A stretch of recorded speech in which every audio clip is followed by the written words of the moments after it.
T-Dog, J-Boy, and me, I'm Lugs.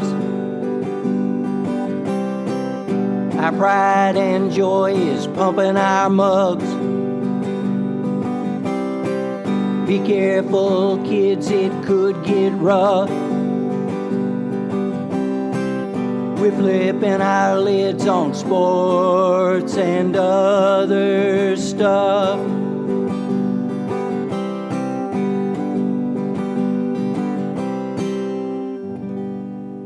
Welcome to Sport Weasel Central. I'm Lugs. I'm J-Boy. I'm T-Dog.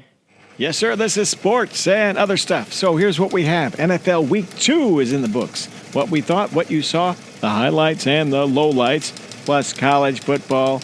Yes, this is your one-stop shop. What you need to know. Okay, Sport Weasels, that's you two guys. What were your biggest surprises of Week 2 in the NFL? Take it away.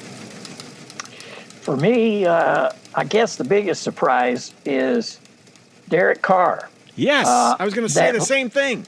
That Ravens or Raiders team who had just beaten the Ravens. I mean, Derek Carr, I've never been a fan, really. I'll just admit it right now. But I believe if he can maintain this level, he is among the elite quarterbacks. And plus, Chucky is my absolute favorite cutaway. He is, man. That face of his, I love it when he gets pissed. It's just great. So Derek Carr for me was the surprise of the weekend. I agree with that. I had that in my notes. We must be thinking a lot alike. How about you, T-Dog? Just to echo what you all said, Derek Carr. You look at the two defenses he's faced, albeit maybe the Ravens. And to be fair, the Ravens have played two tough opponents. So I know their defense have given up a lot of points, but maybe it's just they've played two good offenses, obviously. But I mean, Derek Carr has thrown for 817 yards, 4 touchdowns, 1 INT, facing the Ravens and Steelers in back-to-back games. Particularly after a Steelers team that kind of like pants Josh Allen, a guy who was, seriously in contention for MVP last year. Derek Carr threw for over 380 yards and 2 touchdowns. And again, the game-sealing touchdown, really, that moon ball to Henry Ruggs was just an utter, just beautiful. I mean, and again, on both games, their line is not good. They really don't have a rushing attack. I mean, Josh Jacobs is out. So he's really doing it on his, not as on his own, but and to be fair, the Steelers were fairly effective for containing Darren Waller, who's their best offensive player on their team. They held him to, I believe, 65 yards passing, but it was a team effort in terms of, Hunter Renfrow is one of those guys that's fascinating in that he's never going to be a superstar, but he has the nickname Third and Renfrow for a reason. On third down, he converts. I don't know what it is. And Henry Ruggs gives him that speed guy. Brian Edwards gives him a big body on the outside kind of guy. And, Zay Jones is kind of a redundancy to a lesser extent of Henry Ruggs, gives him another speed guy. They just have a lot of pieces. And to be fair, Chucky doesn't have a lot of win-losses. But at the very least, I will say this.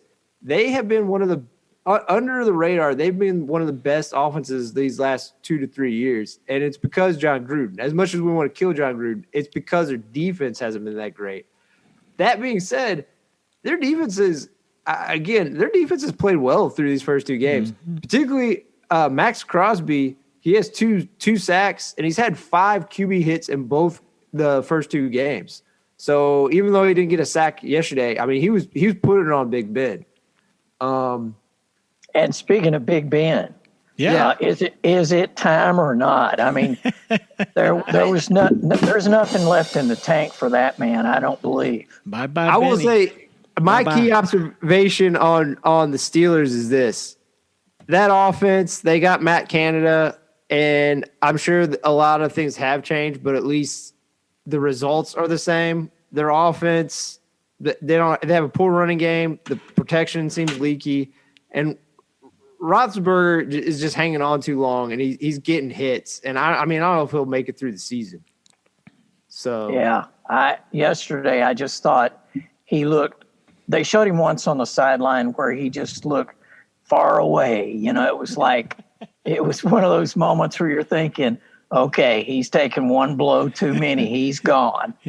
They should ease him out. I know they won't, but he'll be there as long as he wants to be. But it's time for him. Don't just totally cripple yourself, son. That's my advice to him. This is it, right? Got to be this year. Come on. I think this is it. Like they will move on to Cam Newton. No, he's looking for a job, isn't he? Yeah. I mean, they have Dwayne Haskins. Is it going to be Dwayne Haskins next year? Probably not. Is it going to be Mason Rudolph? Definitely not. I don't know. I will say Cam's calling in. He's calling in right now. He's going to check. The one that surprised me, I guess the game that really surprised me.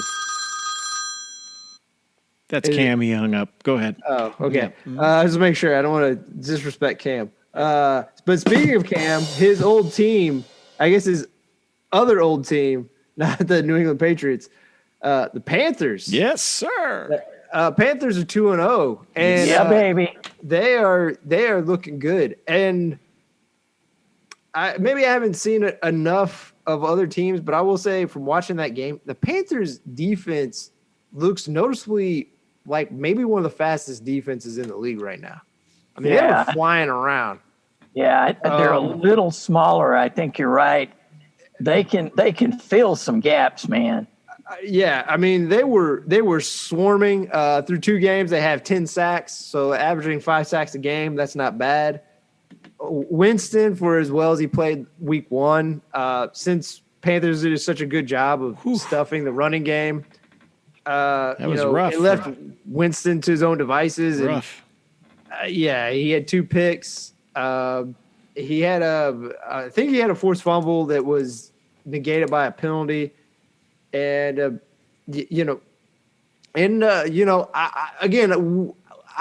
know we've talked about this, and I know I'm going to continue speaking ad nauseum.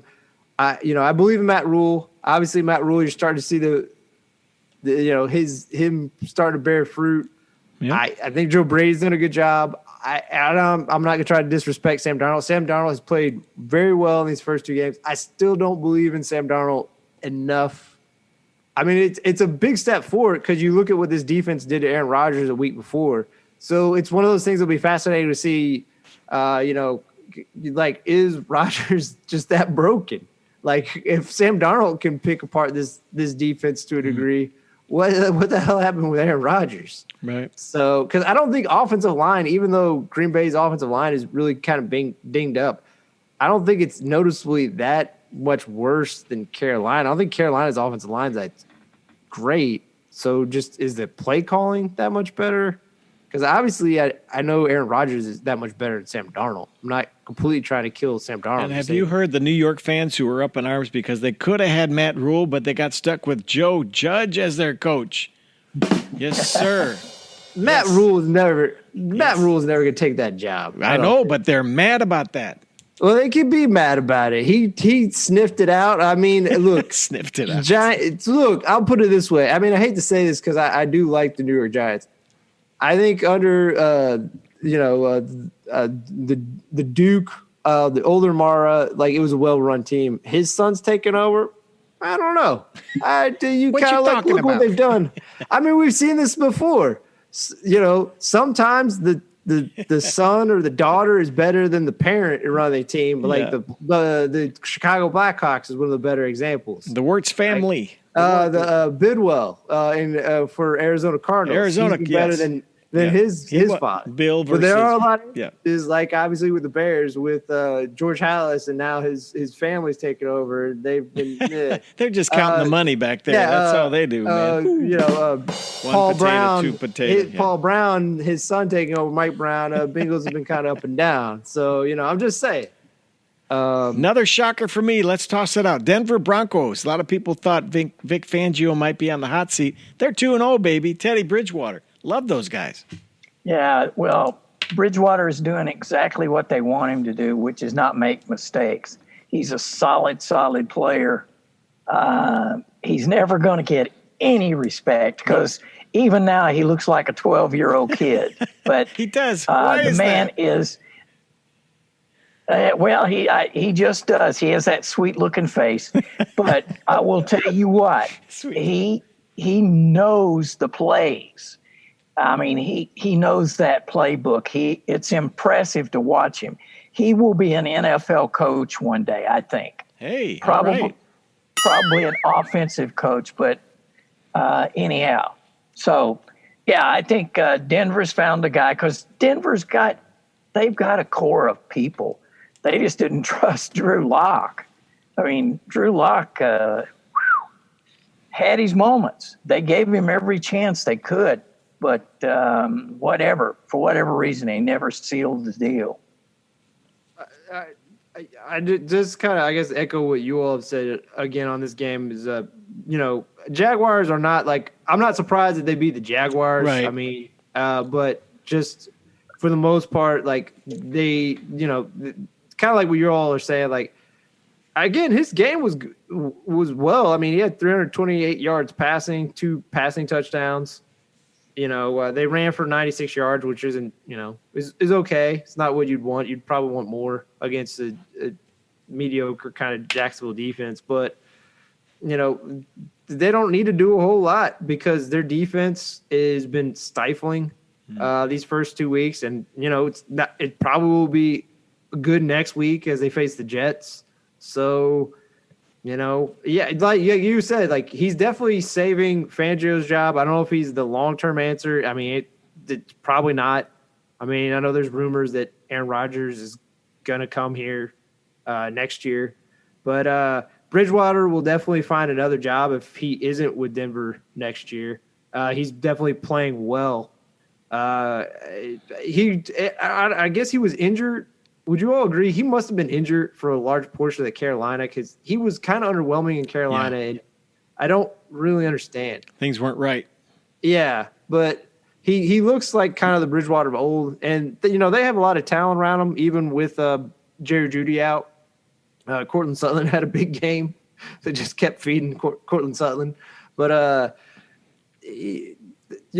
but it's going to be tough. I mean, you look at that AFC West. I mean, they're 2-0. Raiders are 2-0. Chargers are 1-1, and KC's 1-1. But obviously, those two 1-1 teams, those are probably the favorites to make the playoffs. So it's going to be a battle. It's maybe not NFC West level, but it's probably just right below it. Mm-hmm. Mm-hmm. Well, let's talk about another Cardinal. How about old Lamar? Yes, that sir. Was pretty amazing. Now, he did get a gift there when Edwards-Helaire laid that ball on the ground.